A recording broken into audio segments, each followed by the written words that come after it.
Welcome to the IUN Community Garden Session, Organic Gardening Without the Weeds and Pests. I'm Leslie Kaiser, Cures Program Coordinator and moderator for this session. Our presenter today is Lisa Lombardo. Lisa is the author of Organic Gardening for Beginners and the Beginner's Guide to Backyard Homesteading. She earned her associate's degree in applied science with a concentration in landscape design and her bachelor's degree in fine arts. Lisa is a lifelong gardener and homesteader and lives in northern Illinois with her husband, dogs, cat, and chickens, and shares her gardening and homesteading adventures on the website, The Self-Sufficient Homemaker. Lisa, thank you for joining us today. Thank you for having me. It's so nice to be here. Welcome to Organic Gardening Without the Weeds and Pests. Okay, let's start by just talking about what organic gardening is.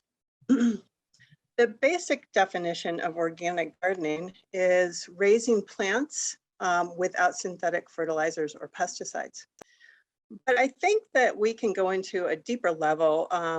Most organic gardeners who are successful at keeping the weeds and pests at bay find that soil for healthier, more resilient plants is a more holistic approach to organic gardening, and it sets you up for a better experience. And just to make it clear, our presentation today is about growing organic foods for your own personal use. It is not designed to help you start a commercial business selling organic foods. You would need to apply for certification in order to do that. Now, why would you want to grow an organic garden? And that's a pretty good question to ask. I think different people have a lot of different reasons, but some of the common ones are reducing the toxins in your diet and your environment, saving money on organic food. Perhaps you'd like to have organic food at a budget. Raising your own is a good way to do that. Reducing your household waste, reducing your carbon footprint because you are not purchasing plastic wrapped foods from the store that have been trucked from California or Mexico or some other place. And also creating a safe habitat for pollinators and other wild creatures. So let's talk about the 12 keys or the 12 steps to raising an organic garden in this manner, using a more holistic approach. I want to start by selecting the best location for your garden, testing and amending the soil, selecting the best plants for your growing conditions, planting those plants or seeds properly, using companion planting to help reduce pests and increase nutrition for your plants, and attracting beneficial insects to pollinate your plants, pollinate flowers, and keep pest populations down. Rotating your crops to reduce disease and pests and also increase nutrition for your plants.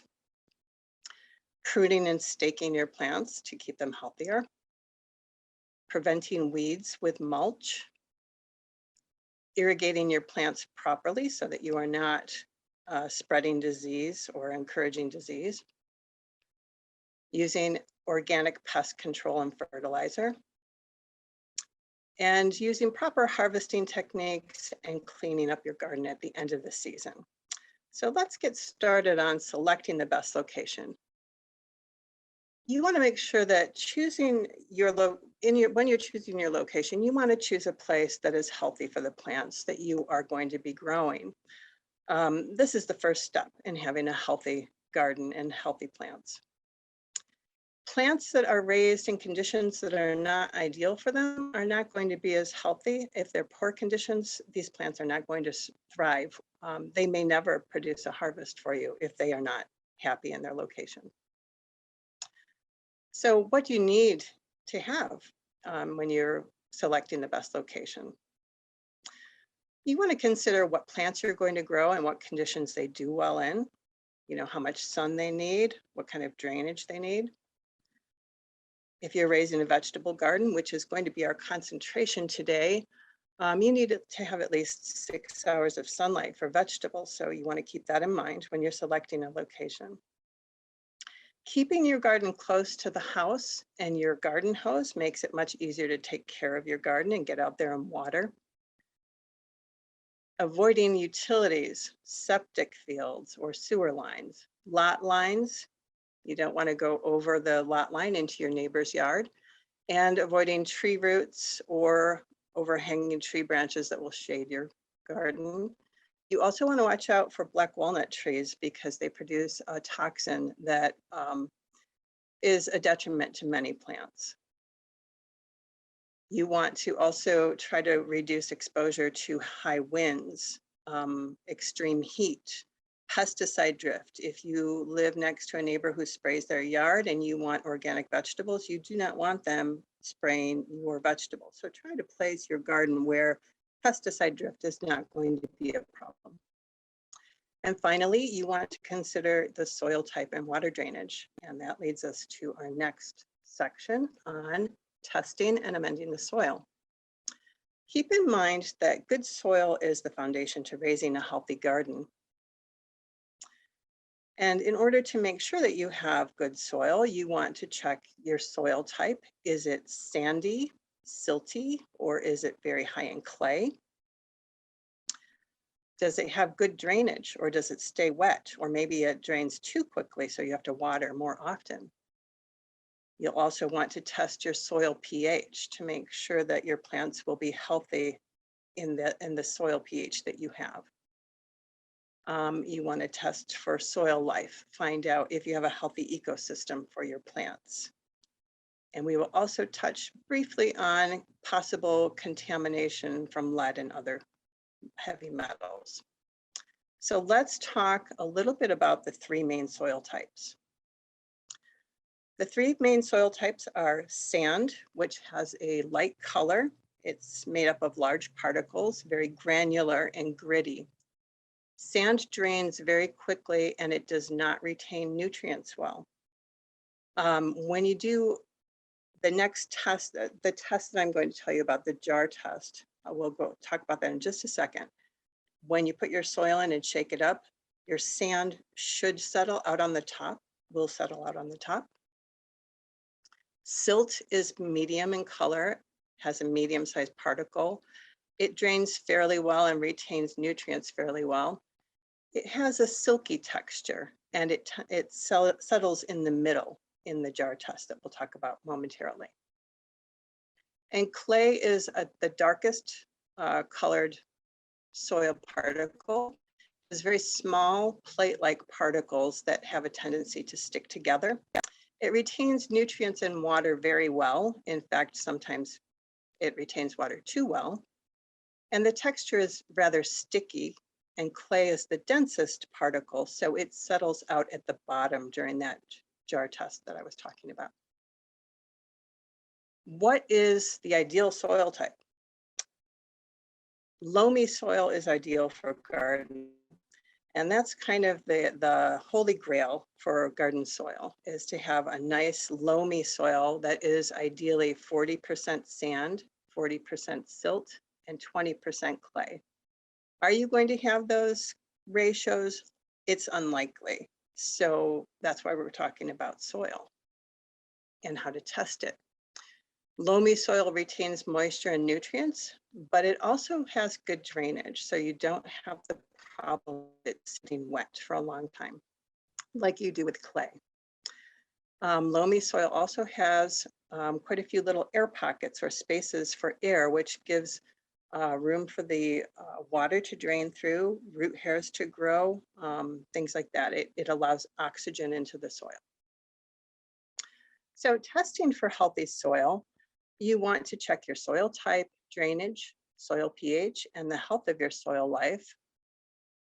The jar test helps you test your soil type. The percolation test helps you test your drainage. Soil pH, you're testing how acid versus alkaline your soil is. We'll talk about that in a moment. Test for contaminants like lead, especially if you live in an urban area where there's been a lot of industry over the years or a lot of car traffic, especially pre-80s, back when gasoline was the norm. those particles of lead settle on the soil, and it's a good idea to test for that if you live in an area, like I said, an urban area, industrial area, or if you are gardening around a very old home that was painted with lead paint back in the day. You also want to test for signs of soil life, a healthy ecosystem. So let's get started on our tests here. The first test is the jar test that I already talked about. And you can see in this illustration, the clay is settled to the bottom, silt is in the middle, and sand is on top. And that is because sand is the least dense and clay is the most dense, with silt being in the middle. So to do the test, you want to fill a jar halfway. Make sure you're using a clear jar so you can see your layers. Fill it halfway with water. Dig soil from several areas of your garden. Dig down about a foot deep and collect a combination of soil so that you can get a good feel for what kind of soil you have throughout your garden. Remove any stones or debris or earthworms, anything that is going to possibly show up in your test. Add your soil to the jar, shake it really well, and then allow it to settle over several hours. And then you're going to compare the layers of clay, silt, and sand. And this will give you an idea of what kind of a soil type you have. Is it very high in clay? Is it very high in silt? Is it very high in sand? And this will help guide your irrigation, and it will help you know when you can work in your soil. And we'll talk about that just a little bit more. So as I said, the clay settles to the bottom, the silt settles in the middle, and the sand settles on top in this jar test. Another test that you can do is the percolation test. This tests your drainage, your water drainage in your soil. You start by digging a hole 12 inches deep and 12 inches wide. You fill it with water and allow the water to drain completely so that the soil is moist, it's been saturated, so you have a better idea of how well this the drainage is going to be under wet soil conditions. You fill the hole up with water again, and then you put a yardstick in, and you're going to just leave it there for this test. Note, in fact, mark it if you can, or make a note telling yourself that the water level was at X so that you can determine how quickly your water is draining from your soil. So what you're going to do is you're going to allow that water to drain for 1 hour, and then you're going to go back and look at your yardstick. Sandy soils drain very quickly, and they will drain at 4 inches or more per hour. So if you come back after 1 hour and you have 4 or 5 inches of water has drained, then you know that you have a very sandy soil. Clay soil, on the other hand, drains very slowly at a rate of less than 1 inch per hour. And so if you come back later and you have only a ½ inch of water gone, then you know that you have very heavy clay soil, or you have very compacted soil, and you are going to need to do a little bit more work than if you had that ideal loamy soil we talked about. So let's talk just a moment about dealing with compacted soil. When you live in an urban area, you probably are going to find this because people have been walking back and forth across the soil.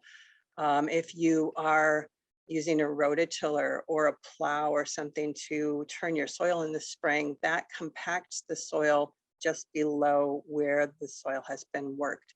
Now, you want to avoid compacting your soil. So if you have a heavy clay soil, keep in mind that rototilling is going to pack that soil down below the level where the tines reach. And that is going to cause your drainage to be slow. Clay soils are very easily compacted. You do not want to work in clay soils while they're wet, or you will cause those fine plate-like particles to stick together and compact down, pressing out the air spaces that root hairs need in order to grow. So do not work the soil when it's wet if you have heavy clay soil. With compacted or clay soils, you can loosen the soil with a garden fork. You can use the double digging method where you dig down about 1 foot, you remove that soil, you dig down another foot, take that soil out, put the first soil in, add the second soil back, you mix it all up, you add compost into it. That helps to reduce the compaction and loosen up your soil. Or if your soil is very compacted and you aren't able to amend it or work in it to your satisfaction, you can build raised beds, you can garden in containers, or you could perhaps use like a lasagna garden or something like that. And a lasagna garden is basically building up layers of green and brown materials like you would for composting. You put some potting soil into that and plant into the potting soil. And as those materials decompose, they feed your plant. So that's another option. Now let's just talk for a moment about testing your soil pH. Soil pH refers to acidity or alkalinity in your soil.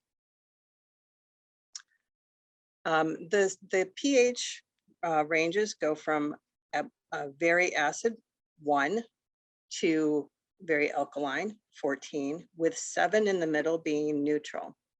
So from 1 to 7 is acid, up to 7 is acid, from just above 7 to 14 is alkaline.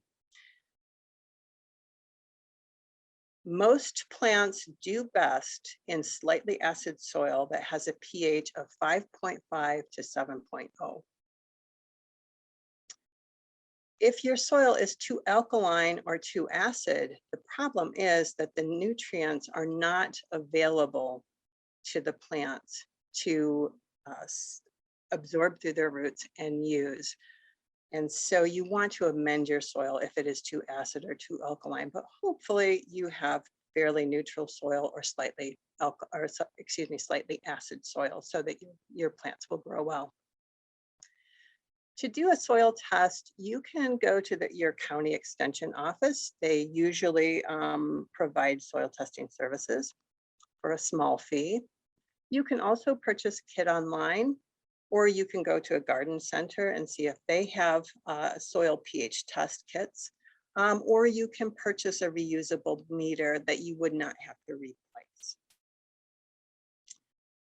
Then once you've tested your soil, you're going to follow those instructions and amend your soil with sulfur or lime as directed by the soil test results. If you do not need to test your soil, that's perfect. If you'd like to try to do it as organically as possible, you can work in some mulched, shredded, composted oak leaves and pine needles to make the soil slightly more acidic over time. Or you can use just a very fine sprinkle of wood ashes from your fireplace, as long as you were not burning any plastic or unusual materials. As long as you were just burning wood, you can put a fine dusting of wood ash on your soil, but do not overdo that because you can make it too alkaline very quickly. The next thing I'm going to bring up, and I bring this up mainly because if you are living in an urban area, you may have soil that is contaminated with lead or other heavy metals. Industry, lead paint, auto fumes all add lead to the soil. There are lead tests available online that are fairly inexpensive, but you can also have a lab test done. There are companies online where you can send a soil test in if you are concerned that there could be other contaminants in your area, if you're in a heavily industrial area. The next step for testing your soil is really more of getting a feel for how much soil life you have. What kind of a soil ecosystem do you have? So when you're out there digging around in your garden, check for signs of organic matter and soil life. So you're going to be looking for dark, crumbly soil that's heavy in organic matter. decomposing organic matter. In this photo, you can see some straw mixed in with the soil that is decomposing. You're going to find earthworms and insects and root hairs in healthy soil. Whereas in soil that is very poor and does not have very much organic matter or signs of life in it, might be light in color, gray. It doesn't have that dark, crumbly, rich look to it. So one thing that you can do to improve your soil health, whatever the problems with your soil might be, other than contamination with lead, dealing with it is going to be improved. Dealing with difficult soils is going to be improved with the addition of compost. Compost adds organic matter to the soil, which in turn feeds the soil microbes. The beneficial soil microbes form symbiotic relationships with plant roots. So just to give you a very brief description, plants produce sugars and carbohydrates through the process of photosynthesis. That's how they produce their food. What they tend to do is they release sugars or carbohydrates through their roots, pores, and that encourages these beneficial bacteria to form dense populations surrounding the root hairs. And those microbes act as kind of a go-between between the roots and the soil. They make nutrients more available to plants so that they're healthier. They have the nutrients that they need to grow. Compost also improves soil by loosening heavy clay soil and helping sandy soils retain water and nutrients better. So let's just talk a little bit about composting methods. There are probably many other composting methods than what I'm bringing up here, but two of the main types are hot composting and cold composting. Hot composting is where you are actively turning the compost and bringing the temperature up high enough that it kills the disease organisms and weed seeds in your compost. Cold composting, on the other hand, you are not going to turn it as often. It's more of a low maintenance method of composting where you add your materials to your compost pile. You turn it once in a while, but it is not nearly as fast as hot composting. You can also purchase tumblers, a compost tumbler, which they are often on a stand, allowing you to turn the compost tumbler, which turns the compost inside and aerates it, which is easier for somebody who maybe has a bad back, or if you have limited mobility. Using a tumbler is much easier than getting into a compost bin and turning the compost by hand with a shovel or a garden fork. Worm bins are a wonderful way of doing composting. I have a worm bin in my basement and I fill it with compost from my kitchen. My kitchen scraps go in there. And when that compost is complete, I use it for planting my seedlings in the spring so that I do not need to rely as much on purchased potting soil or seed starting soil. Trench composting is another method that works really well. And trench composting is basically digging a shallow trench about 6 to 10 inches deep alongside a row of plants that you want to feed. You pour your kitchen waste into that trench and cover it up, and the worms and beneficial microbes start working on it and turning that into nutrients for your plants. This comes in really handy if you live in an area where maybe you have neighbors who don't like compost bins, or maybe you live somewhere where you're not allowed to have a compost bin. You could potentially do this without anyone being any the wiser that you're composting. There are also composters that you sit on your countertop, you plug them in, you add a bioactivator, which is bacteria, and it turns the compost and adds oxygen to it and works very quickly. I have never used one, but if you live in an urban area and you don't have room for a compost bin, that might be a potential way to make your own compost. So let's just talk briefly about how to build a hot compost pile. You're going to want to build your hot compost pile at least 3 feet wide by 3 feet deep and 3 feet tall. This gives you enough mass that it can build up the heat needed to kill those weed seeds. You want to use about 1/3 green matter and 2/3 brown matter in your compost. What do I mean by green matter and brown matter? Green matter is stuff like the kitchen waste you see on top of this compost pile. It can be green grass clippings. It can be weeds that you just pulled from your garden. Things like that. They're green in nature. Brown matter is dried grass clippings, straw, shredded newspaper, things like that that are drier. You want to add some finished compost or a compost activator, which is, again, the bacteria that you can purchase in packets and add to your compost bin. That introduces the bacteria that you need for breaking down your compost.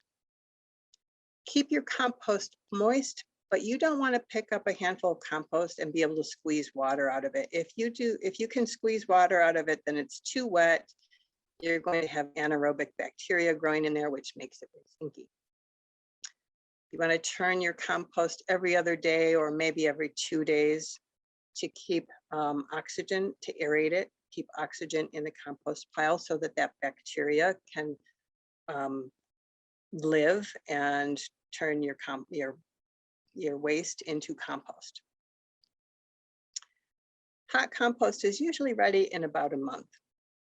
As long as you keep it turned and aerated and moist, you should have compost within about a month with a hot composting pile. On the other end is the cold compost pile, which is lower in maintenance.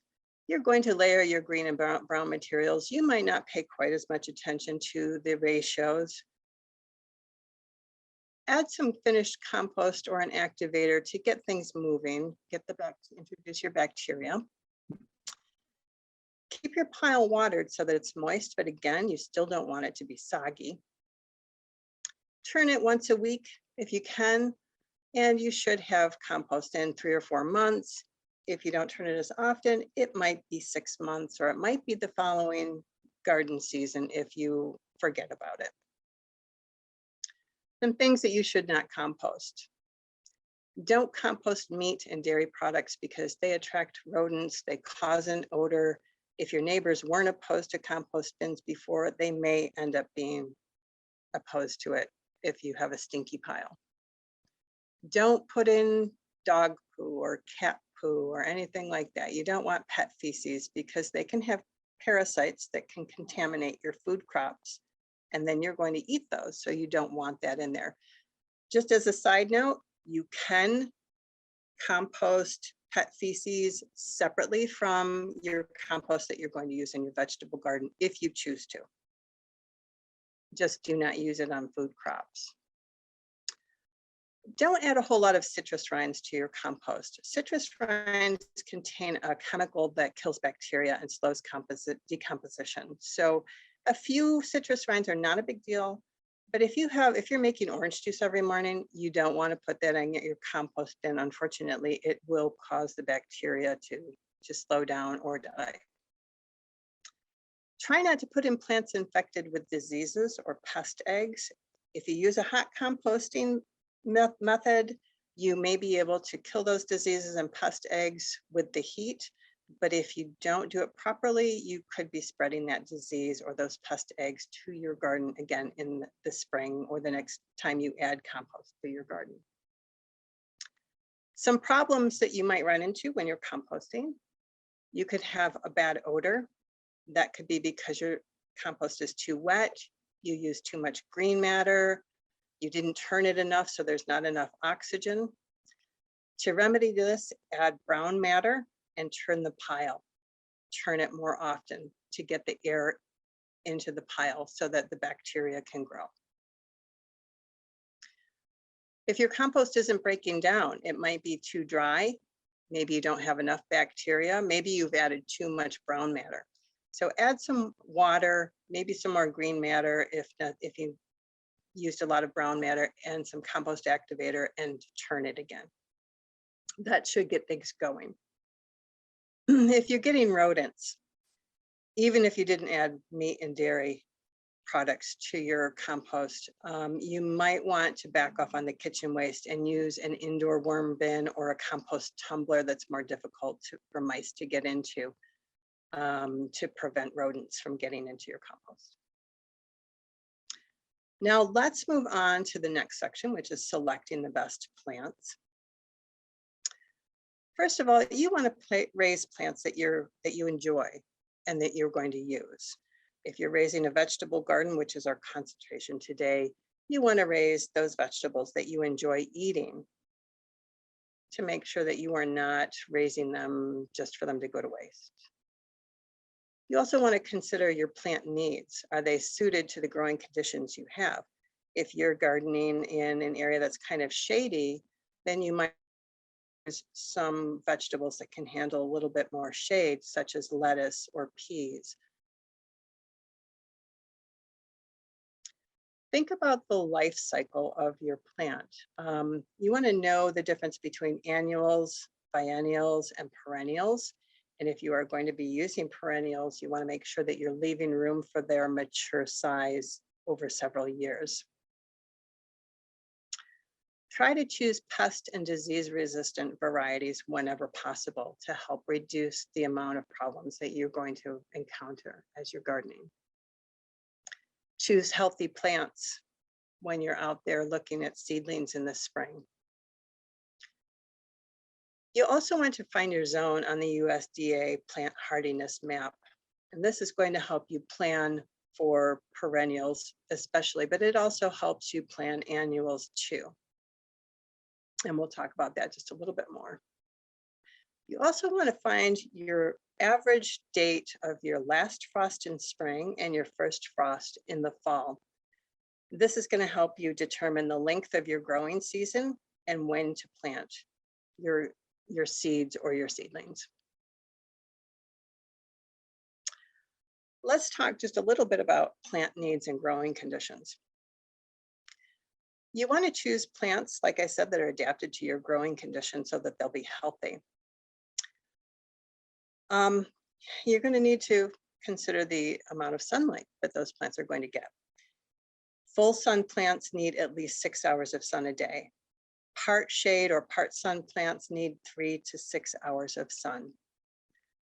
Plants that like shade should have less, like 3 hours of sun or less per day.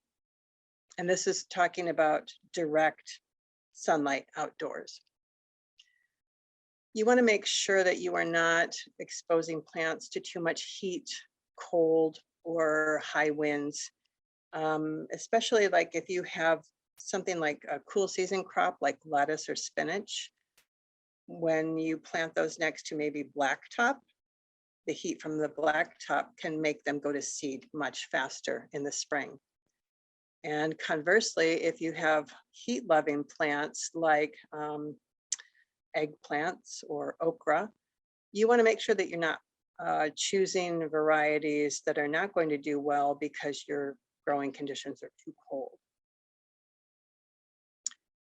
Again, you want to consider your soil conditions and your water drainage. If you have heavy clay soil, you're not going to want to plant like drought-tolerant herbs such as rosemary, because they are not going to do well in an area where the soil does not drain well. You want to know a little bit about the pests and diseases that are prevalent in your area, and this is one thing that your cooperative extension agency can help you with by telling you what to watch for in different crops.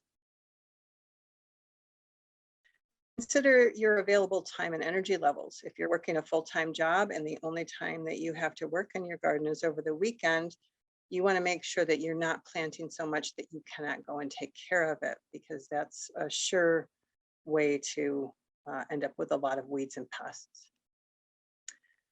And again, you're going to want to consider your plant hardiness zone and the length of your growing season when you're choosing your plants. Let's talk briefly about the life cycle of plants. Annuals are plants that complete their entire life cycle in 1 year. This includes many of the vegetables that we grow in our gardens. This includes things like zucchinis, pumpkins, winter squash. Biennials complete their life cycle in 2 years.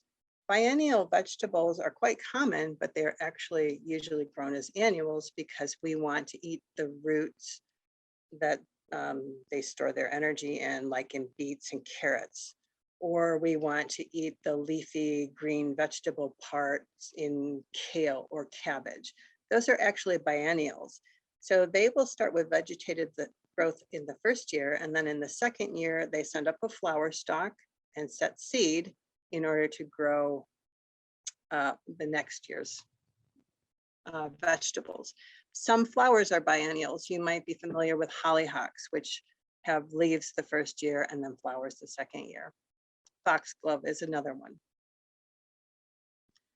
Perennials are plants that live for at least 3 years.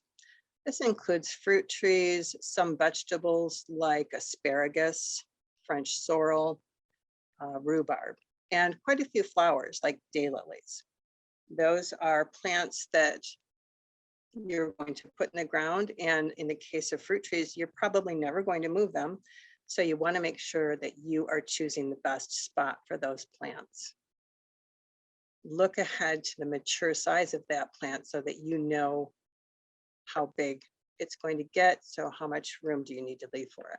Now in this photo on the bottom, this is the back of a seed packet, and on the seed packet, they tell you that this particular plant is an annual.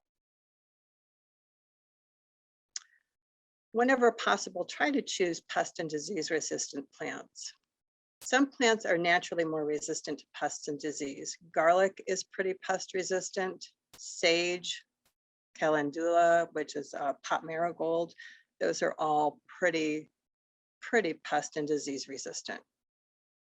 There are also varieties that have been bred for disease resistance. And you can find this out in many garden catalogs when you're looking at the descriptions. And over here on the right is a blow up from a garden catalog I received this spring.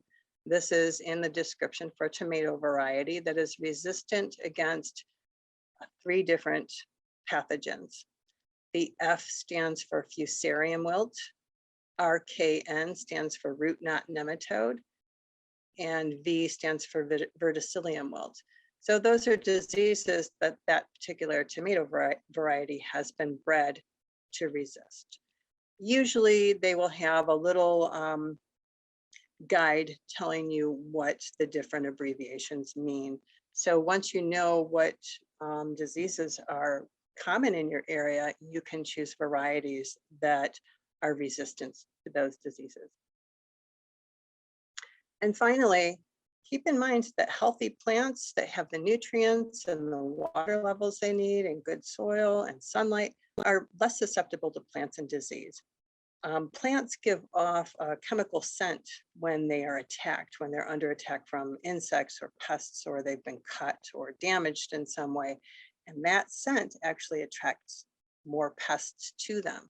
So if you keep your plants healthy in the first place, they are less likely to succumb to disease or pest problems later.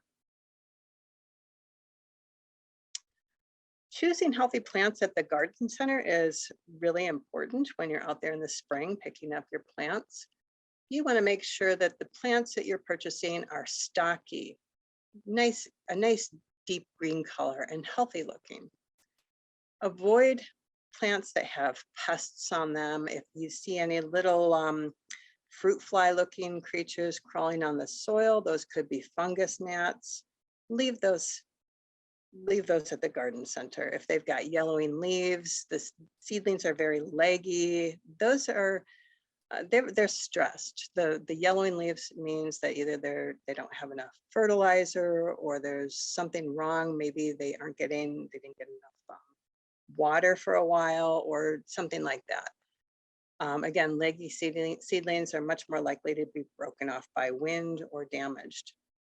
If plants have been wilted, that means that they may have been underwatered or overwatered, or if they are root bound, meaning that the roots completely pack those little pots that they're growing in, those plants will have a little bit more trouble adjusting to their new spot. So try to avoid those. And finally, when you're purchasing seeds and bare root plants, like let's say you want to order some bare root strawberries, choose a reputable nursery. I have in the past made some purchases from discount garden companies that arrived either already dead or very close to being dead, and then it was difficult to get a refund, and they wanted to send a new plant, and the new one wasn't any better than the old one. So just avoid companies that have those bargain basement discounts, and go for the companies that you have heard of, that you can see reviews that they have done a good job. Okay, the USDA Plant Hardiness Zone Map is a resource that the government has put out, the agricultural department has put out, which lets you know the average low temperatures in any given area in the United States over the winter. So you can go to this interactive map, and I believe I put a link in the materials I shared with you to the USDA website so that you can find your zone. This is going to help you when you are choosing plants. So find your hardiness zone on the map. The zones are based on the average low temperatures over the winter. Check the plant descriptions in your garden catalogs or on the tags, especially with perennials, to see how hardy they are and whether they will survive over the winter in your area. You don't want to waste money on plants that are going to die the first winter, and you don't want those plants to be stressed in the spring because they died back too much over the winter. Now, finding your average frost dates is another good idea before you get started. You want to plug in your zip code into an app. I shared a link to the Farmer's Almanac web page where you can find your average first and last frost dates. You plug in your zip code and it will tell you the average date of your last frost in spring and the first frost in fall. Now that means the average date. In my area, I believe the average date of the last frost in spring is May 21st. But that means that half of the years, the last frost was earlier than that, and half of the years, that first last frost date was after that date. So it's really giving you an idea, and it doesn't mean that you can plant everything out there on that average date of your last frost date and forget about it. You have to go out and protect it in case there are any frost warnings. The next thing you want to do is take those two dates and count the number of days in between. So if your average last date of the frost in spring is May 21st, like me, and then your average first frost in the fall is in September and end of September, I've got roughly, I have roughly 3 months of gardening season. So that tells me what vegetables will mature within this time frame. When you look at descriptions for vegetables or plants and it tells you time to maturity, that is telling you how long it takes before that plant produces a harvest. And so if you have a short growing season, you don't want to buy plants that take a long time to mature because you will never see the harvest. If you're planting something that takes a longer season than what you have, you need to either plant seedlings instead of planting the seeds directly in the ground. or you need to purchase seedlings so that you can get a crop before the frost kills the plants. Now that you've chosen your plants, you want to make sure that you plant them properly. You want to plant at the proper time, depth, and spacing for healthy plants. Planting too early can cause damage from cold temperature. Planting too late means you may not have crops that mature in time. If you plant too deep or too shallow, that causes problems. Planting seeds too deeply means that they have to expend so much energy trying to reach the sunlight that they die before they get there. If you plant a seedling too deeply, the stem can rot. One exception are tomato plants, which will produce roots along their stem, so you can plant them more deeply. But everything else, plant it at the same depth that it was in the pot that you purchased it in. If you plant them too shallowly, the roots can dry out and that can cause an early death for the plant. You want to make sure that you're not planting your close to each other because that can cause a lack of air circulation between the leaves. They don't dry out quickly and that opens them up and makes them more susceptible to fungal infection. Too far apart means that you're going to be having more weeds growing in. So check your seed packet for the information that you need for planting. Maybe you'll have a seed tag that tells you information, or the garden catalog might give you the information you need. It should tell you when to plant seeds, when to start seeds indoors, and when to transplant them outside. How deep to plant the seeds. How far apart to space the seeds or plants, how far apart to thin them. In this picture, you can see that this is an annual. You plant the seeds 1/4 inch deep. You thin them to 12 inches apart. You direct sow them in the spring after the danger of frost. And they also give you some information about proper care. Once you have seedlings, you need to get them acclimated to their outdoor space. So you're going to move them outside for short periods of time to acclimate them. You don't want to just take them from indoors under lights or in a sunny window and move them right outside and plant them, because they will burn in the sun. They might get too cold at night.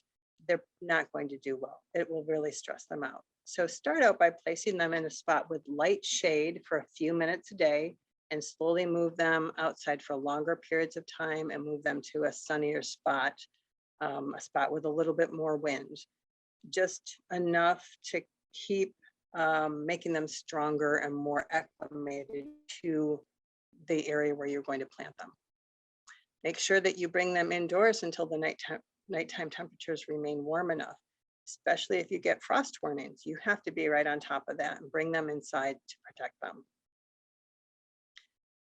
Make sure that you plant seedlings at the same depth they were in their pot and protect them from frost. And spacing them properly is also very important. You want to plant at the proper space to allow air circulation so that they are not getting diseases or leaving room for weeds to take over.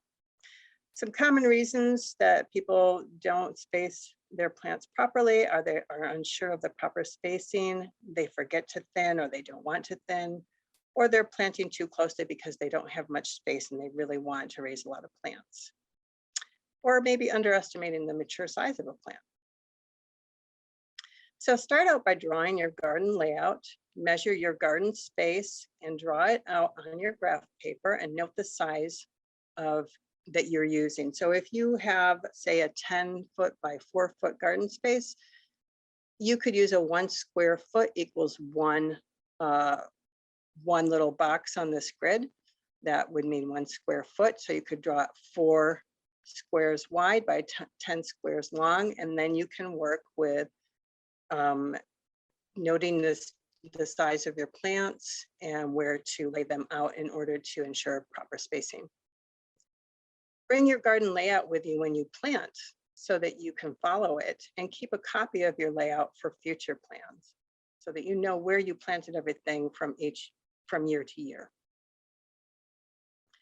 Companion planting is another great way to raise an organic garden, and interplanting crops can benefit your garden by making better use of your space, repelling pests, sharing nutrients, or maybe planting trap crops to pull pests away from the crops you want to harvest.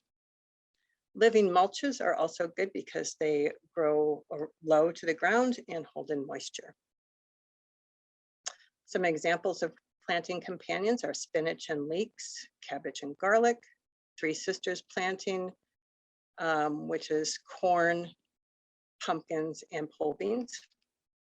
Radishes and bok choy are a good combination because the radishes attract flea beetles away from the bok choy. New Zealand spinach is a living mulch that grows well with tomatoes. And flowers for beneficial insects, which is our next section after companion planting. So to get started, you can read through the lists. I included a link to the Cornell University extension with companion planting advice that you can follow. Read through those lists, choose the plants that you wish to grow together, plan your garden with those plants in the same bed or plant double rows together. Try a few combinations each year and compare the results to past crops so that you can determine if the combination works for you. Continue trying new companion planting schemes and keep notes of what works and what doesn't so that you can use those in the future. Attracting beneficial insects is another great way to increase your yields from your organic garden. Beneficial insects may increase pollination. They may consume insect pests that attack your garden plants. Pollinators like bees, butterflies, moths, flies, beetles, predatory insects and arachnids like praying mantis, ladybugs, green lacewings, wasps, spiders. Parasitic insects, there are a bunch of different wasp species that lay eggs on different caterpillars and consume those caterpillars so that they stop feeding on your plants. And there are other beneficial creatures in addition, such as birds, hummingbirds are pollinators, bats consume a lot of mosquitoes, and so do a lot of birds and toads. Attracting other beneficial creatures too. Plant a variety of plants with small flowers. Dill, fennel, and cilantro are good ones. Composite flowers that have many small flowers. Plant a variety of native plants that provide food, shelter, and insectary plants for the larvae so that the next generation will stick around. It's not enough to just attract the adults. You need to give them a place to lay their eggs. Provide a bird bath and shallow pans of wet sand so that the birds can drink water. Wet sand is good for butterflies and bees. Put up bird houses and bat houses to attract them to stay. Add a small water feature with easy access for toads, or put a toad house in a safe place in your garden. And finally, and most importantly, don't use pesticides on your lawn, flowers, and garden because those can kill those beneficial insects. Okay, now let's talk a little bit about rotating crops. Rotating crops helps reduce pests and diseases. You don't want to plant the crops from the same family in a bed for 3 years. So the first year, if you plant cabbage, the next year you don't want to plant broccoli. And then the third year, you don't want to plant kale. You don't want to plant the same family in the same space for at least 3 years because in the example of the cabbage family, they are susceptible to a disease called clubroot. And if you get that in your cabbages, it will stay in the soil for at least 3 years. You need to swap out and plant something different that is not susceptible to that disease. It also boosts soil nutrients. So in this particular crop rotation plan that I've shared here, in year 1, you plant legumes, which are beans and peas, which produce nitrogen. In year 2, you plant the heavy feeders like cabbage or sweet corn because they need a lot of nitrogen to grow. In year 3, you plant a moderate feeder like tomatoes or peppers They don't need a lot of nitrogen or you'll get a lot of leafy growth, but they do need some. And then in year 4, you plant those light feeders like root crops that really don't like nitrogen, much nitrogen at all. And in this way, you are making the most of the soil nutrients over the years. Common vegetable families to think about when you're doing your crop rotation. The brassicas, that's the cabbage family. Cucurbits, that's the pumpkin squash family. Nightshades, tomatoes, peppers, eggplants. The goosefoot family are beets, spinach, Swiss chard. Lily family, that's onions, garlic, chives, and leeks. Legumes are beans and peas. And the aster family, common ones are lettuce and radicchio. Pruning and staking plants is another important thing to take care of. You want to prune the suckers on your tomatoes. Those are those little side shoots. If you would like to direct the energy towards larger fruits that ripen more quickly. You can also remove the flowers from plants to direct energy into the ripening fruit that they have already set.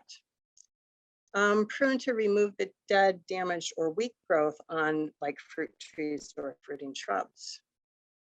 You want to avoid sucker growth and spread of disease with improper pruning techniques. And we are not going to talk about really pruning trees and shrubs very much, but know that you would need to learn how to do that properly so that you are not encouraging weak growth or spreading disease. You want to stake plants that have weak branches to prevent them from flopping over and getting rotting leaves and rotting fruit. This is some good examples are tomatoes, peppers, and eggplants, which produce heavy fruits that can break the branches and just damage the plant. And finally, growing vines on a trellis helps to improve the air circulation and prevent rotting fruit. So cucumbers, pole beans, peas, and grapes are examples of plants to grow on a trellis. Mulching plants is a great way to keep down weeds and to help reduce moisture loss from your soil. You want to make sure that you're using clean straw or shredded leaves, dried grass clippings that have no seeds in them. You don't want to pile the mulch up against the stems. One exception is with potatoes.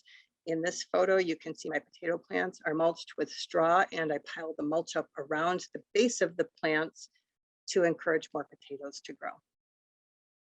But for most plants, that would cause rot.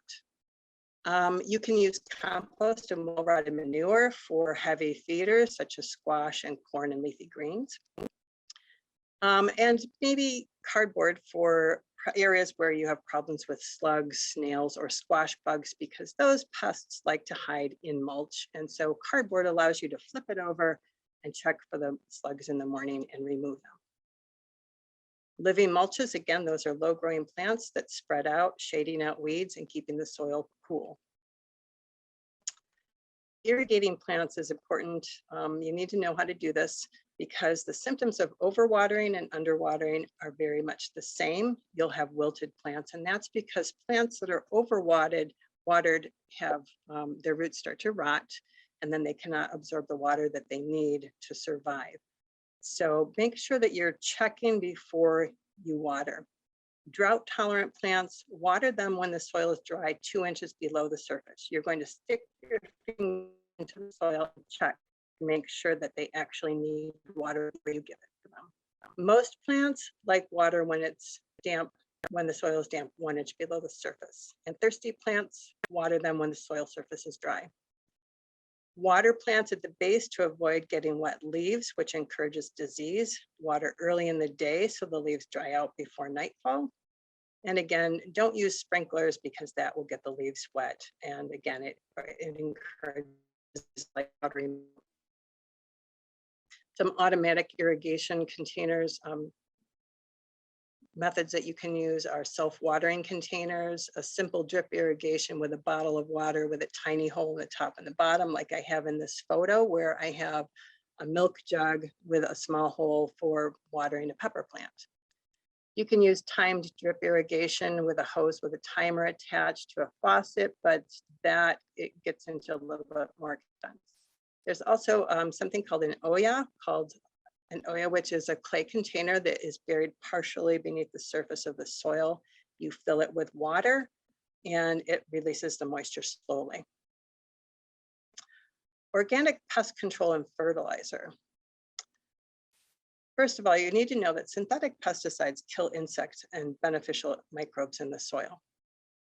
Synthetic fertilizers do not feed those microbes that convert nutrients into a usable form to be absorbed by the plant roots. Instead, they provide the nutrients directly to the plant roots. And plants that are fertilized with synthetic fertilizers have a very shallow root system, so they are not as drought tolerant. Organic pesticides should also be used sparingly and with care to avoid damaging beneficial insects and microbes. And organic fertilizers are good because they release nutrients slowly as they decompose, feeding the beneficial soil microbes. Some organic pest control to try first before you reach for a spray. Check your plants often for signs of damage so that you catch it early. Place traps near plants and monitor for pests. Check the underside of leaves for eggs. Hand pick pests whenever possible. Use barriers to prevent egg pests from laying eggs. Make anticidal soap sprays for your homemade pest control. And plant trap crops to attract pests away from your crops. Some homemade pest traps that you can use, like I talked about earlier, laying cardboard or newspaper on the soil and flipping them over each day to check for slugs, earworms, squash bugs, things like that. You can place bread dough in a dish of water to attract and drown slugs. Spread petroleum jelly on white or yellow cardboard for homemade sticky traps. Or you can coat a red ball with a petroleum jelly and hang it in fruit trees to trap apple maggots. Missing part of my slide. Homemade pest control that you can use. I included these recipes in the handouts that I sent. These are basically an insecticidal soap and an antifungal soap. When you use these, you want to make sure that you test it on a few leaves first to make sure that it does not burn the plants, because the sunlight shining on that soap can cause plants to burn. So test it in a small spot first. Covers and barriers to use. Use floating row covers to prevent pests from reaching your crops. This does prevent pollination of flowers, so you will either have to hand pollinate or take the floating row cover off when they flower. Surround your seedlings with cardboard collars, such as a section of a cardboard tube, to prevent cutworms from damaging them. You can create a barrier around plants with diatomaceous earth. Be sure to reapply this every time it rains or there's a heavy dew. This keeps soft-bodied insects from attacking. And use organic sprays that coat the leaves with protective ingredients. There is an example called WP Surround. I'm not selling it or anything like that. It is something that is used mainly with fruits for raising fruit trees. Organic fertilizers. You need to keep in mind that the main nutrients that your plants need are nitrogen, phosphorus, and potassium, which are the N, P, and K. Those are needed in greater amounts. Secondary nutrients are calcium, magnesium, and sulfur, needed in smaller amounts. And the micronutrients are needed in very trace amounts, so very small amounts. Nitrogen fuels leafy vegetative growth. Phosphorus fuels overall health, flowering, and fruiting. And potassium is needed for root and shoot development and overall growth. Choosing your fertilizers. Keep in mind that organic fertilizers contain bone meal, blood meal, kelp, minerals, things like that that are naturally available. They release nutrients slowly. You would have to use a lot to burn plants. They feed the microbes and the soil. Synthetic fertilizers are manufactured from petroleum, or they're mined, are made from other products. They release nutrients quickly. They have higher ratios of those macronutrients, and they may burn plants, and they do not feed the microbes. And finally, we're going to talk just a little bit about harvesting and cleanup to make sure that you're making good use of your plants.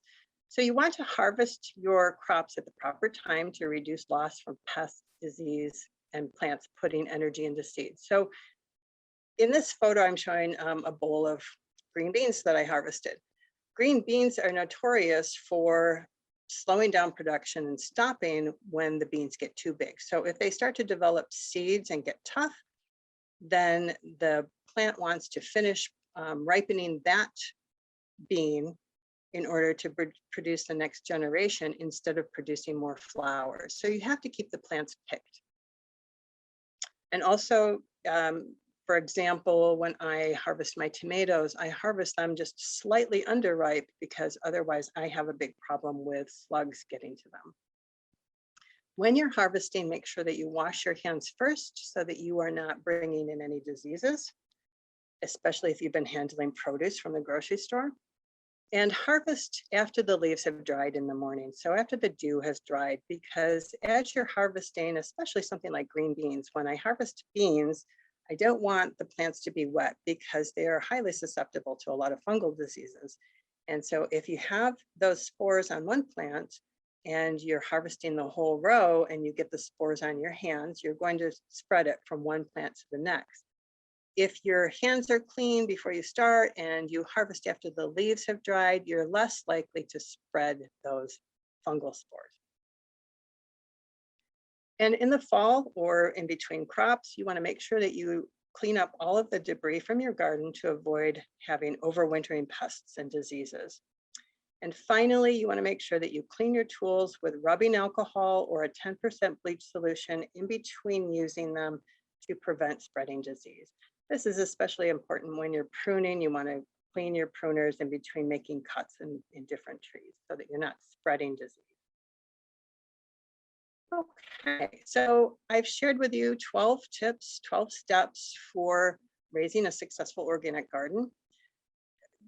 Raising a successful organic garden depends not only on using organic pest control and fertilizer, but also on creating the healthiest environment for plants possible.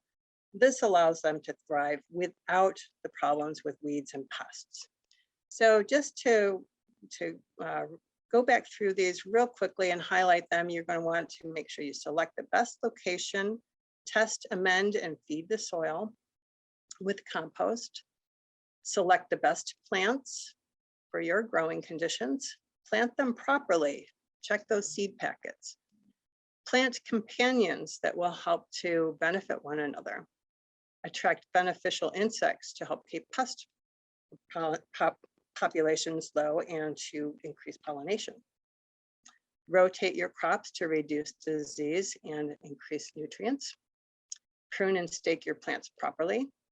Mulch your plants to reduce moisture loss and weed growth.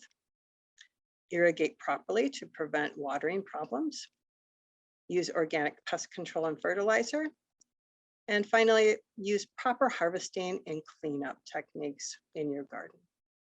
So those are the 12 steps. I hope that you have enjoyed this. I hope you get a chance also to check out the free worksheets because I think those are very helpful when you're planning your garden.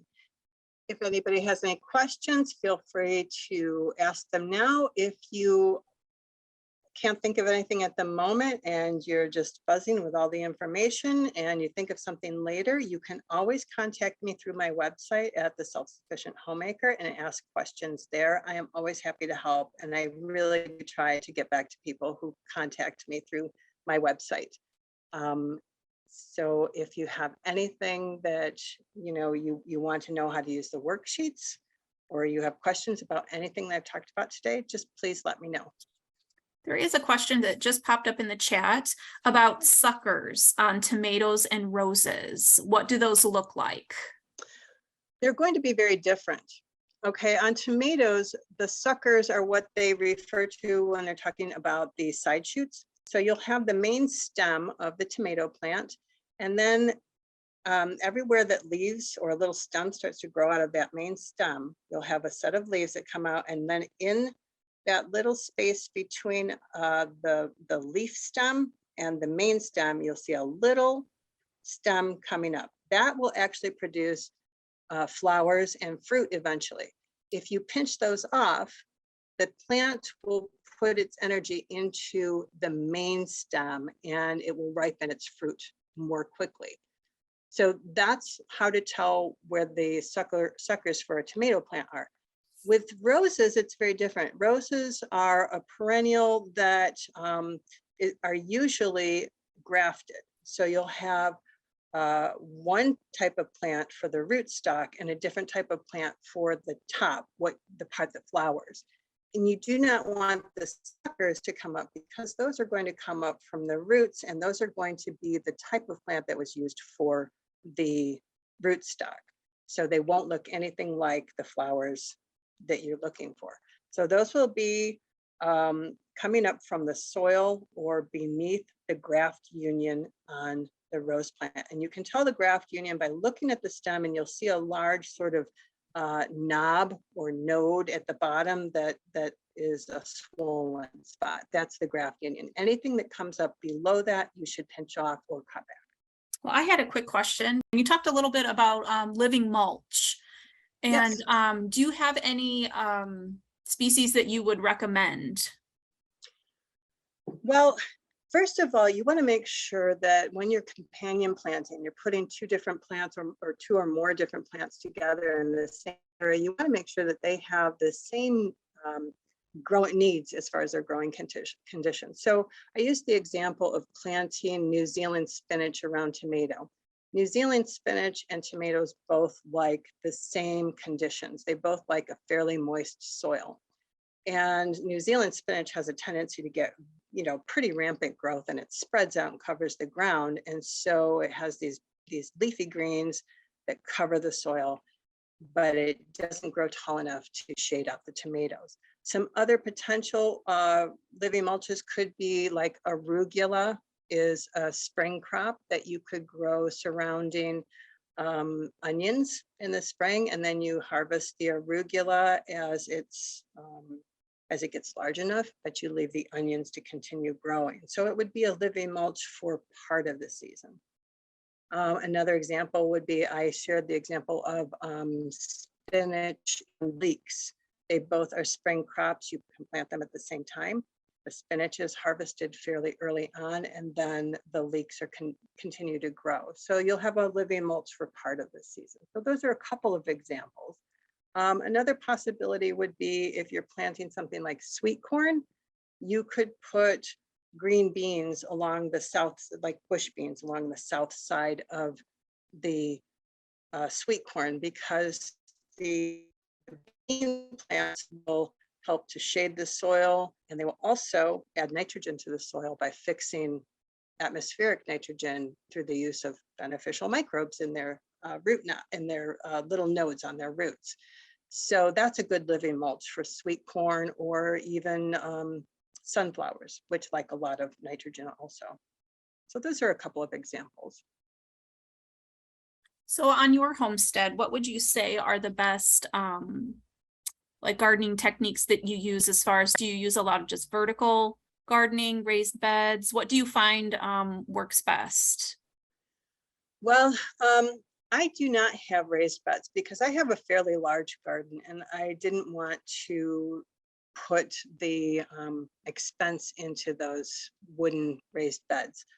I do have a tendency to mound up my soil into a kind of a free-form raised bed, but it is not like what people would normally think of when they think of a raised bed. So I do mound the soil up for things like my peppers and eggplants, because my clay is very heavy soil, very heavy in clay. And by mounding it up and adding compost in it, it helps to raise it up a little bit higher so that it drains earlier in the spring and warms up faster. So I use sort of that free form raised bed approach. I also plant pole beans on fencing.